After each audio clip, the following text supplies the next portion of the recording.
الرحمن الرحيم. الحمد لله رب العالمين والعاقبة للمتقين والصلاة والسلام على أشرف الأنبياء والمرسلين. أما بعد فأعوذ بالله من الشيطان الرجيم. بسم الله الرحمن الرحيم. ويوم يعض الظالم على يديه يقول يا ليتني اتخذت مع الرسول سبيلا يا ويلتى ليتني لم اتخذ فلانا خليلا صدق الله العظيم. ناظرین کرام، السلام علیکم ورحمۃ اللہ وبرکاتہ۔ پروگرام جستجو میں دل کی اتھا گہرائیوں سے میں آپ میں سے ہر ایک کو خوش آمدید کہتا ہوں۔ امید کرتا ہوں آپ تمام احباب بخیر و عافیت ہوں گے، اور یہ دعا کرتا ہوں کہ اللہ کریم آج کی رات اور آنے والے دن کے ہر طرح کے شر سے آپ میں سے ہر ایک کی حفاظت فرمائے، اور اللہ کریم آج کی رات اور آنے والے دن کی ہر طرح کی خیر و برکت سے ہم سب کو حصہ نصیب فرمائے۔ ناظرین کرام، ہمارے ہاں مختلف طرح کے مسائل ہیں، اور انہی مسائل میں سے ایک اہم مسئلہ فیملی پرابلمز کا ہے۔ کہیں پر خاوند کی طرف سے، بیوی کی طرف سے، اولاد کی طرف سے مختلف پرابلمز اور مختلف چیلنجز کا سامنا کرنا پڑ رہا ہوتا ہے۔ اس کی کیا وجوہات ہوتی ہیں، کیا سبب بنتا ہے؟ مختلف وجوہات ہیں، مختلف اسباب ہیں، لیکن ان میں سے ایک اہم ترین سبب دوستی ہوا کرتا ہے۔ دوستی کا بڑا اثر پڑتا ہے۔ دوست زندگی کا بڑا اہم حصہ ہوا کرتے ہیں، اور ان کی ایک اپنی اہمیت ہوا کرتی ہے، لیکن بسا اوقات یہی دوستی گھروں کو تباہ و برباد کرنے کا سبب بن جاتی ہے۔ خاوند ٹھیک ٹھاک اپنے بیوی بچوں کا خیال رکھ رہا ہوتا ہے، اپنے کام کاج پہ دھیان رکھے ہوئے ہے، دن رات محنت بھی کرتا ہے، گھر میں بیوی بچوں کی ضروریات کو بھی پورا کر رہا ہے، گھر کی ذمہ داریوں کو بھی اچھی طرح سے نبھا رہا ہے۔ کوئی دوست مل جاتا ہے، کام پہ مل جاتا ہے، آتے جاتے آہستہ آہستہ گپ شپ بنی، دوستی بہتر اور مضبوط ہوتی چلی گئی، اور پھر جب حال احوال کی واقفیت ہوئی تو اس نے کہا کہ بھائی کیا تمہاری کیا یہ زندگی ہے؟ کولوں کے ویل بنے ہوئے ہو، کام پہ جاتے ہو، واپس گھر جاتے ہو، بیوی کی خدمت میں لگ جاتے ہو، اس کے ناز نخرے اٹھاتے ہو، بچوں کی نیپیاں چینج کرتے ہو، ان کے ناک پونچھتے رہتے ہو، اور گھر کے کام کاج کے اندر پڑے رہتے ہو۔ دنیا ابھی تمہاری عمر ہی کیا ہے؟ اتنی جلدی ایک تو تم نے شادی کر لی، اور پھر اوپر سے اسی کے اندر اپنی زندگی گنوا رہے ہو، تو بالکل ہی جوروں کے غلام بن کے رہ گئے ہو، بالکل ہی بیوی کے نیچے لگے ہوئے ہو۔ کوئی زندگی جیو، مرد ہو تو مرد بن کے ذرا زندگی گزارو، شیر بنو۔ اور پھر وہ کہتا ہے بھائی میں تو ہے ہی شیر ہوں، میں کسی سے کم ہوں، میں تو ویسے ہی میں کر رہا تھا، دو بتاؤ کیا کرنا ہے۔ اور پھر آہستہ آہستہ اس کی توجہ گھر کے امور کی طرف کم ہوتی چلی جاتی ہے، اور باہر مختلف معاملات کے اندر بڑھتے بڑھتے پھر کہیں افیئرس کا سلسلہ چل گیا، کہیں کسی اور ایکٹیویٹی کے اندر مصروف ہو گئے، اور وہ ہنستا بھستا گھر، اچھا خاصا گھرانہ ٹوٹ پھوٹ کا شکار ہو کے رہ جاتا ہے۔ بیوی اچھی خاصی اپنے گھر کی ذمہ داریوں کو نبھا رہی، گھر کی تمام تر ضروریات کو پورا کر رہی ہے، کھانا پکانا، بچوں کی دیکھ بھال، دیگر گھر کے امور، رشتہ داروں کا آنا جانا، گھر کے تمام معاملات کی دیکھ بھال بڑے اچھے طریقے سے کر رہی ہے۔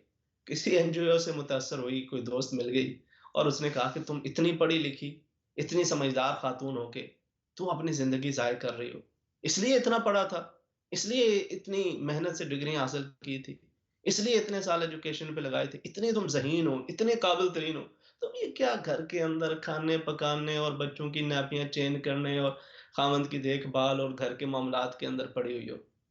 اور تم پہ تو بڑا ظلم ہو رہا ہے، تم تو بہت بڑی قابل ہو، تم تو بہت سمجھدار ہو، تمہارے یہ لیول کی چیزیں نہیں ہیں، گھر میں کوئی نینی وغیرہ رکھو اور باہر نکل کے اپنی زندگی کے خوابوں کو پورا کرو۔ اور خواب پھر وہ ساتھ ساتھ بتاتی ہے کہ یہ خواب ہونے چاہیے، اس کا اپنا گھر ٹوٹا ہوا ہوتا ہے، اور وہ کہتی ہے ہم تو ڈوبے ہیں صنم، تمہیں بھی لے ڈوبیں گے۔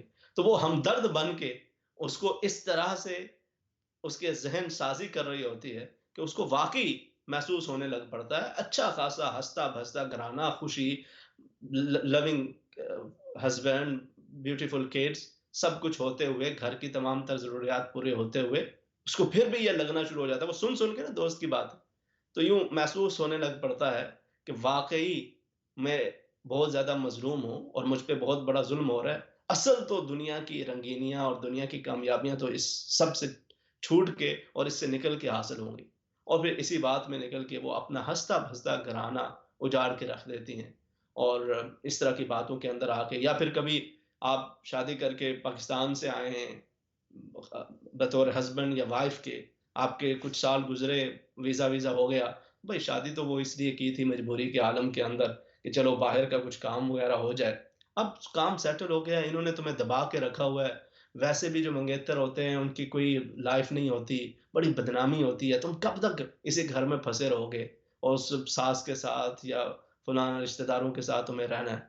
نکلو، بچوں کو اٹھاؤ، نکلو اور جا کے اپنی، یہاں پہ تو بڑی سپورٹ ملتی ہے، یہاں پہ تو خرچہ الگ سے ملے گا، تم تو کچھ پیچھے تو بھیج نہیں سکتے، تو خرچہ الگ سے ملے گا، اور اپنے بھی لائف کو انجوائے کرو اور ساتھ پیچھے بھی جتنا چاہو بھیجنا چاہو وہ بھی کرو اور اپنی زندگی کو انجوائے کرو۔ ہم یہ سمجھتے ہیں کہ دوستی کا اثر صرف بچوں پہ پڑتا ہے، بچوں پہ نہیں، بڑوں پہ بھی پڑتا ہے، اور اس سے بسا اوقات ٹھیک ٹھاک ہنستے بستے گھرانے یوں اجڑ کے رہ جاتے ہیں۔ ایک صاحب اچھا خاصا کام کاج کر رہے ہیں، جاب بڑی اچھی لگی ہوئی ہے، محنت سے اپنا اچھا گزارا کر رہے ہیں، شب و روز بڑے اچھے بسر ہو رہے ہیں، دوست مل گئے، کہا یہ تم کیا کس کام پہ لگے ہو، دن رات کی محنت، تمہیں پتا وہ آؤ میں فلانا کام میں تمہیں بتاتا ہوں، اس کام کے اندر بڑی منفعت ہے، بڑا فائدہ ہے، اور اس کے لیے جتنی زیادہ تمہاری انویسٹمنٹ ہوگی اتنا زیادہ تمہیں فائدہ ملے گا، ایسی ایسی اس کو سبز باغ دکھا کے اب وہ بسا اوقات بندے اتنے زیادہ جذباتی ہو جاتے ہیں وہ اپنے گھروں کو ری مورگیج قرار دیتے ہیں، وہ بیوی بیچاری روتی رہتی ہے، وہ بچے کہتے ہیں ابا جی یہ کس کام میں پڑھنے لگے آپ، یہ کیا ہو جائے گا، یہ وہ نہیں نہیں، آپ دیکھیں کہ اب آگے ہمارے حالات کیسے بدلتے ہیں، وہ کیوں، وہ دوست نے جو خواب دکھائے ہوئے ہیں، سنہری خواب اور سنہری چیزیں وہ ساری، تو وہ گھر تک کو ری مورگیج کروا کے اس پہ پیسے لے کے وہ لگا لیتے ہیں، اور پھر ہنستا بھستا سکون کا ایک سفر جو چل رہا ہوتا ہے وہ بڑی کامیابی کے حصول کے لیے جو کچھ پاس تھا اس سے بھی ہاتھ دھو بیٹھتے ہیں اور اپنی زندگی کو بے سکونی کا شکار کر لیتے ہیں۔ مختلف طرح سے یہ اثر دوستی کے کبھی خامد پر کبھی بیوی پر اس کا اثر ہوتا ہے، اور اس کی وجہ سے گھروں کے اندر مسائل بھی جنم لیتے ہیں اور ہنستے بستے گھرانے اجڑ کے رہ جاتے ہیں۔ کبھی اسی طرح سے کسی نے باتوں باتوں میں ایسی دوست مل گئیں، انہوں نے کہا کہ تمہارا خامن تو بڑا بیکورڈ ہے، اس کو تو دنیا کا پتہ ہی نہیں ہے، اس کو تو کسی مجلس کے اندر ساتھ لے جاؤ تو بڑی شرمندگی تمہیں محسوس ہوتی ہوگی، اس کو تو طور طریقے نہیں پتہ، اس کو تو لباس کی تراش خراش کا علم نہیں ہے، اور ایسی ایسی باتیں کرتے کرتے، اور تم اتنی سمارٹ اتنی سمجھدار، تمہارا اس کا کوئی میچ بنتا نہیں ہے، تو اچھی خاصی حالانکہ زندگی ٹھیک ٹھاک گزر رہی ہو لیکن وہ ذہن کے اندر وہ جو بیج بوئے جا رہے ہیں اس کا اثر ہو کے رہتا ہے۔ خامن اس کو دوستوں نے بتانا شروع کر دیا، تمہاری بیوی تو اتنی پڑھی لکھی نہیں ہے، یہ کیا والدین نے تمہاری وہاں سے پاکستان سے شادی کرا دی، تم اتنے سمارٹ انٹیلیجنٹ، اتنا تمہارا بزنس، تمہیں اپنے سٹینڈرڈ کے مطابق اپنی وائف ہونی چاہیے کہ جب تم جاؤ سوسائٹیز کے اندر اور میٹنگز کے اندر کہیں پر آنا جانا ہو تو تمہاری ایک ویلیو ہے، ایک شان ہے، اس کے مطابق، یہ تو اس سوسائٹی کے ساتھ چلنے والی نہیں ہے، شی از ٹو آکورڈ، ٹو بیکورڈ، تو یہ تمہارے سٹینڈرڈ کے مطابق نہیں ہے۔ اس طرح کی باتیں سنتے ہوئے مختلف امور کے اندر، یہ میں نے کچھ مثالیں دی ہیں، اس کا اثر ہو جاتا ہے، اسی طرح سے پھر بچوں پہ بھی اثر ہوتا ہے، بچہ اچھا خاصا ماشاءاللہ اپنے گھر کے اندر موجود ہے اور بڑا اچھا گھر کا ماحول ہے، اور نماز روزہ بھی چل رہا ہے، ذکر اذکار بھی چل رہے ہیں، عبادات کے بھی معاملات ہیں، سارا بڑا اچھا چل رہا ہوتا ہے، آہستہ ہی آہستہ دیکھتے ہی دیکھتے بچے کے رنگ بدلنا شروع ہو جاتے ہیں، وہ ایک دن گھر سے گھر میں آتا ہے اور اس کے کمرے سے آپ کو اسمیل آنا شروع ہو جاتی ہے، بھئی یہ کیا چل رہا ہے؟ آپ کے گھر کے اندر خاندان کے اندر کبھی کسی نے سگریٹ کو بھی ہاتھ نہ لگایا ہو، اور پتہ چلے کہ بچہ تو سگریٹ نوشی اور پھر اس کے بعد آگے چرس اور افیم اور پتہ نہیں الکوہلک اور پتہ نہیں کن کن چیزوں کے اندر پڑ گیا، کہاں سے ہوا؟ دوستوں سے، دوستی کا اثرات ظاہر ہونا شروع ہو گئے، بچہ ایک دن گھر کے اندر آتا ہے، بال کالے پیلے رنگ رنگیلے نیلے مختلف طرح کے کلر کر کے آگے، یہ کیا ہو گیا بچے؟ ایسے ہیئر سٹائل تو کبھی ہم نے نہ دیکھا نہ سنا، تو یہ کیا اثر کہاں سے ہو گیا؟ اور دوستوں نے، وہ ایسی جیسی فرینڈشپ ہے جیسا سرکل ہے اسی کا اثر ہوا، اور اس کے مطابق وہ چال ڈھال بال کی تراش خراش اس کے اندر اس کا اثر نمایاں ہوتا چلا گیا، بچی اس نے عجیب و غریب قسم کا فیشن کر لیا، حیران ہے پریشان ہے والد بھی والدہ بھی کہ یہ کیا اس کو ہو گیا، اچھی خاصی ماشاءاللہ نماز پڑھتی ہے، اپنے عبادات کے اندر مسلح پہ رہتی، بیٹا اچھا خاصا نیک تھا، یہ ان کو کیا ہو گیا اچانک؟ تو وہ اچانک نہیں ہوتا، وہ ایک جو فرینڈشپ کا، اور ایسا نہیں ہوتا کہ آج آپ کی فرینڈشپ ہوئی اور کل آپ تبدیل ہو گئے. وہ وقت کے ساتھ جیسے ایک ایک قطرہ اگر پتھر پہ بھی پڑتا ہے، اللہ رب العزت نے فرمایا وَإِنَّ مِنَ الْحِجَارَةِ، کچھ پتھر بھی ایسے ہوتے ہیں کہ جن کے اوپر وہ قطرہ پڑتا رہے تو ان کے اندر بھی سوراخ ہو جایا کرتے ہیں. تو انسان تو پھر انسان ہے، اس کا دل تو گوشت کا لوتھڑا ہے، تو اس کے اوپر بھی اثر ہوتا ہے. اور یہ اثر جو وقت گزرتا ہے، دوستی میں اضافہ ہوتا ہے، ایک دوسرے کے لائف سٹائل سے آگاہی ہوتی ہے، تو پھر اگلا بندہ بتاتا ہے اس کو، اگرچہ اس کی زندگی پوری بے سکونی کا شکار ہو، اس کو خود نہ سکون ہو، نہ اس کا کوئی فیملی کے اندر کوئی اسٹرینتھ ہو، یا اس کا اپنا گھر تباہ و برباد ہو چکا ہو، لیکن وہ آپ کو کہے گا کہ اصل کامیابی تو یہ ہے، اصل سکون تو یہ ہے. یہ بھی کوئی زندگی ہے؟ You are living with your parents and you are doing what ever they are telling you to do. That's not life bro. Come out. YOLO. You only live once. Let's have fun. اور وہ کرتے کرتے دوست بھی اس بچے کو اپنے اس life style کے اوپر گزارتے ہیں، اور وہ ماں باپ بیچارے دیکھتے رہ جاتے ہیں کہ یہ ہو کیا گیا ہے ہمارے بچے کو، پتہ نہیں کسی کی نظر کھا گئی، کوئی کسی نے عمل کرا دیا، کوئی جادو ہو گیا، تعویذ ہو گیا، کیا ہو گیا. دیکھیں ایک چیز حقیقت ہے، آپ یہ نہیں کر سکتے کہ کہیں کہ جی بچوں کا یا آپ کا کوئی دوست ہی نہ ہو. بسا اوقات نا فیملیز کے اندر پھر یہ بھی بڑی پابندیاں لگ جاتی ہیں. شادی ہو گئی تو اب آپ کے کوئی دوست ووست کچھ بھی نہیں ہے، آپ سارے دوستوں کو بھول جائیں، بس آپ کا گھر ہی گھر ہے، اور آپ کسی دوست سے اتنی لمبی چوڑی بات نہیں ہے، وہ نہیں. یہ بھی ٹو مچ ہو جاتا ہے. دوستی ایک انسان کی زندگی کا حصہ ہے، وہ مرد ہو، خاتون ہو، وہ بچے ہوں، وہ ان کی زندگی کا ایک حصہ ہوا کرتا ہے. اور اچھی دوستی انسان کی زندگی کے اندر بڑا اچھا اثر بھی رکھتی ہے. اور کچھ لوگ تو اس طرح سے کرتے ہیں کہ جب ان کو زندگی کی کامیابیاں ملنا شروع ہو جاتی ہیں تو وہ آہستہ آہستہ اپنے پرانے دوستوں کو بھولنا شروع ہو جاتے ہیں، فراموش کر دیتے ہیں. وہ دوست جن کے ساتھ ایک ہی جگہ پہ کھانا پینا اٹھنا بیٹھنا کھیلنا ویلنا ہوتا تھا، آہستہ آہستہ اس کو فراموش کرنا شروع کر دیتے ہیں. وہ اپنا چونکہ اب اگلے لیول پہ وہ پہنچ چکے ہیں، تو وہ اپنے دوستوں کو کہتے ہیں اب کیا یار اس گامے ماجے اور فلانے کو اب یاد کرنا ہے، وہ تب کی بات تھی، ویسے ہی بچپنا تھا، ان کا میرا کوئی میچ تھا، میں اتنی بڑی شخصیت اور وہ کچھ بھی نہیں. تو وہ آہستہ آہستہ ان سے بھاگتے ہیں. ظاہر ان کو رسپانس نہیں کریں گے، ان کے ساتھ رابطے کی کوشش نہیں کریں گے، وہ رابطہ کرنا چاہیں گے تو آہستہ آہستہ ختم ہو جاتے ہیں. ایسے لوگ بھی ایک وقت آتا ہے کہ جو اپنے لیونگ سٹینڈرڈ چینج ہونے کی وجہ سے اپنی پرانی دوستیوں کو ختم کرتے ہیں، کہ وہ غریب رہ گئے، وہ اس لیگ میں نہیں ہے جس میں آپ ہیں. ایک وقت آتا ہے کہ یہ خود کو تنہا محسوس کر رہے ہوتے ہیں، اور ان کے پاس بھی کوئی دوست نہیں ہوتا کہ جس کے ساتھ یہ اپنے دل کی بات کریں، اور یہ بہت بڑے ایک سٹریس کی وجہ ہوا کرتی ہے. تو اپنی دوستیوں کو، جو اچھے دوست ہوں، اور خاص طور پہ پرانے اوقات کے اندر جب آپ کے حالات بھی اتنے اچھے نہیں تھے، اس وقت کے جو دوست ہوتے ہیں وہ بڑے سچے سچے اکثر دوست ہوا کرتے ہیں. ان سے اس وجہ سے رابطہ ناتا توڑ لینا کہ اب آپ کی لیگ بدل گئی، اب آپ کا لیونگ سٹینڈرڈ بدل گیا، تو ان کو فراموش کر دینا یہ مناسب نہیں ہوتا، کیونکہ ان کی ضرورت پڑتی ہے، اور نہ بھی آپ اس کا اظہار کر پائیں گے. لیکن وہ دل کے اندر تنہائی، گاڑی ہوتے ہوئے، مکان اور بزنس کاروبار وغیرہ سب کچھ ہوتے ہوئے، وہ ایک دل کی بھڑاس نکالنے کے لیے جس کی ضرورت ہوتی ہے وہ آپ کے دوستوں میں سے ہی کوئی ہوا کرتا ہے. یا پھر آئیڈیلی پھر تو یہ ہے کہ اگر فیملی کے اندر میاں بیوی کا، بچوں کا آپس میں کوئی اس طرح کا رشتہ بن جاتا ہے، وہ تو بہت ہی آئیڈیل سچویشن ہے. لیکن بہرحال جو دوست ہے اس کی بھی ایک اپنی اہمیت ہے. میں یہ جو مثالیں دینے کا مقصد ہے وہ یہ نہیں ہے کہ ہم یہ کہیں کہ جی دوستی کی ضرورت ہی نہیں ہے، دوست تو بڑا کوئی ایک فضول سا کام ہے. نہیں، بلکہ نظر رکھے انسان کہ وہ دوست کسے بنا رہا ہے. وائی؟ بیکاز نبی کریم صلی اللہ علیہ وسلم نے فرمایا، ابر عرب کے اندر یہ مشہور بھی ہے، المرء علی دین خلیلہ. انسان اپنے دوستوں کے ذریعے پہچانا جاتا ہے. A man is known by the company he keeps. آپ کیسے ہیں مجھے یہ جاننے کی ضرورت نہیں ہے.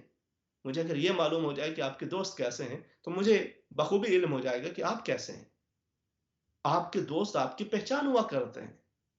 اسی لیے دوست بناتے ہوئے آپ خود بھی، اور یہی چیز آپ اپنے بچوں کی تربیت کے اندر بھی شامل رکھیں.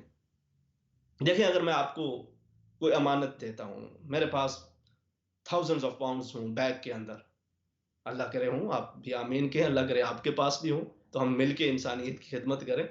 اچھا، تو وہ بیگ پورا بھرا ہوا ہو اور میں آپ کو بطور امانت دوں کہ آپ یہ اس کو سنبھال لیجئے، آپ کیا کریں گے؟ آپ اس کو فرنٹ روم کے اندر رکھ دیں گے؟ آپ اس کو کچن میں رکھ دیں گے؟ نہیں، آپ اس کو چھپا کے اچھی محفوظ ترین جگہ پہ رکھنا چاہیں گے تاکہ چور اچکوں کی نظر سے وہ محفوظ رہے کہ یہ امانت ہے، اس کو سنبھال کے رکھنا ہے۔ آپ کے بچے ملینز آف پاؤنڈ سے زیادہ قیمتی ہیں، اور یہ آپ کی ذمہ داری ہے کہ آپ ان کو چور اچکوں کی نظروں سے بچا کے رکھیں۔ آپ کو خبر ہو کہ کہیں کوئی آپ کے بچے کو آپ کے ہاتھوں سے اچک کے نہ لے جائے۔ اگر آپ اس کو فرینڈشپ مہیا نہیں کریں گے، وہ فرینڈشپ آپ کی اپنی صورت کے اندر بھی ہو سکتی ہے، آپ اپنے بچے کے ساتھ ویسا ریلیشن شپ مضبوط کر لیجئے، بلڈ اپ کر لیجئے کہ اس کو وہ جو فرینڈشپ کی زیادہ نیڈ ہے باہر جا کے ڈھونڈنے کی، اس کی اتنی ضرورت محسوس نہ ہو۔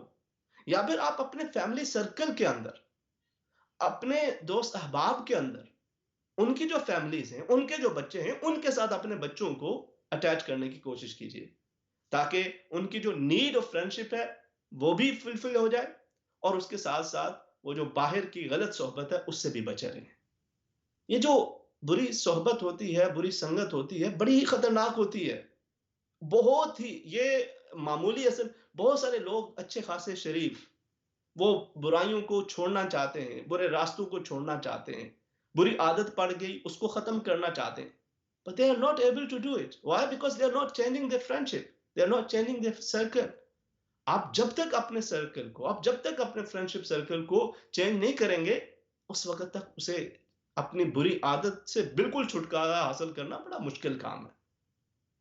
یہی دوستی کا اثر تھا کہ ابو جہل، ابو لہب اور عقبہ، عتبہ، شیبہ، یہ تمام لوگ نبی کریم صلی اللہ علیہ وسلم کو دیکھ کر بھی آپ پر ایمان نہیں لائے۔ یہ ایک فرینڈشپ سرکل تھا، یہ سارے لوگ ایک دوسرے کو سپورٹ کرتے اور ایک دوسرے کی خبر رکھتے کہ کہیں کوئی پھسل نہ جائے، اور یہی ان کے سبب بنا ایک بہت بڑی ان کی گمراہی کا، ان کی بدنصیبی کا، کہ وہ نبی کریم صلی اللہ علیہ وسلم پر ایمان نہ لا سکے۔ عقبہ بن ابی معیط یہ سرداروں میں شامل تھا، ان کا سارا یہ سرکل تھا پورا دوستی کا، فرینڈشپ کا۔ تو اس نے ایک مرتبہ تمام لوگوں کی دعوت کی اور نبی کریم صلی اللہ علیہ وسلم کو بھی بلایا۔ نبی کریم صلی اللہ علیہ وسلم نے دعوت قبول کرنے سے انکار کیا کہ وہ کفر و شرک اور اسلام کی مخالفت کے اندر بڑا پیش تھا اور بڑی شدت سے مسلمانوں کے لیے اذیت کا باعث بنا کر تھا۔ تو اس نے کہا کہ آپ میری دعوت قبول کر لیں، میں آپ کی بات مان لیتا ہوں، میں آپ کی بات مان کے آپ پہ ایمان لے آتا ہوں، آپ میری بات مان کے میری دعوت کو قبول کر لیں۔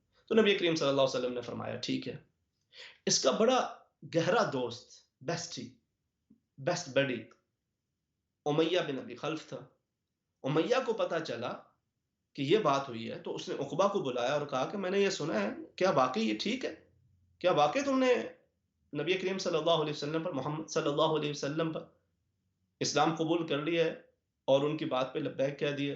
کہا یار پتہ ہے وہ دعوت کا معاملہ تھا اور میں نے اس وجہ سے، یہ اب میری بھی ایک عزت ہے، رسپیکٹ ہے، اب میں نے ان کو دعوت دی، وہ نہ آتے تو بےزتی ہونی تھی میری بھی، تو میں نے اسی لیے ایکسپٹ کر لی، ان کی بات کو مان لیا۔ اس نے کہا نہیں، ایسے بات نہیں چلے گی، واللہ لن اصاحبک ابدا حتی تذهب وتبصق فی وجہ محمد صلی اللہ علیہ وسلم۔ اس نے کہا ایسے بات نہیں چلے گی کہانیوں سے، میں تمہاری دوستی بالکل مزید کیری آن کرنے کے لیے تیار نہیں ہوں۔